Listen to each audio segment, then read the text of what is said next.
may ibang makikilala.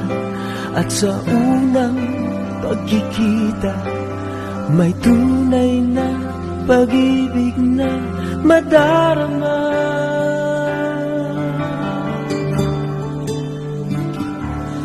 Bakit ba hindi ka nakilala nang ako'y malaya pa?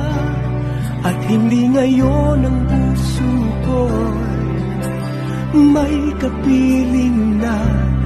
Bakit ba hindi ka nakilala nang ako'y nag-iisa?